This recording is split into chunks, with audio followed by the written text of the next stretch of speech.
আমি এখন দাঁড়িয়ে আছি বাংলাদেশ আওয়ামী লীগের যুগ্ম সাধারণ সম্পাদক, কুষ্টিয়া 3 আসনের সাবেক সংসদ সদস্য মাহবুব আলম হানিফের বাড়ির সামনে। কাল রাতে ছাত্র জনতার বিক্ষুব্ধ ছাত্র জনতা এই বাড়িটি ভাঙচুর করে ধ্বংসস্তূপে পরিণত করেছে। আমি ছাত্র জনতার সাথে কথা বলেছি, তারা আমাকে জানিয়েছে যে বিগত আওয়ামী লীগ দুঃশাসন আমলে এই বাড়ি থেকেই পরিচালিত হতো বিভিন্ন ধরনের অপকর্ম সাক্ষী এই বাড়ি। সেই কারণেই তারা এই বাড়ি ধ্বংসস্তূপে পরিণত করেছে ভাঙচুর করে, যেন এই বাড়িটি দেখে এই বাড়িটি দেখে আর কোনো দল এই ধরনের স্বৈরাচারী কর্মকাণ্ড না পরিচালনা করে বলে তারা জানিয়েছে। আমি এখানে সকাল থেকেই দেখেছি উৎসুক জনতা এই বাড়িটি নানাভাবে দেখতে আসছে, তাদের সাথেও কথা বলেছি।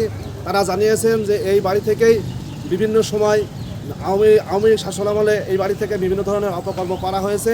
তারাও জানিয়েছেন যে এই ধরনের অপকর্ম ধ্বংসস্তূপ দেখে যেন কোনো অপকর্ম কোনো রাজনৈতিক দল না করে বলে তারা আমাকে জানিয়েছে।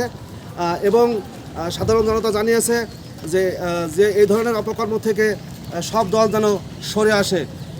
কুষ্টিয়া থেকে এই ছিল সর্বশেষ আমার কাছে তথ্য। আসানুল হক।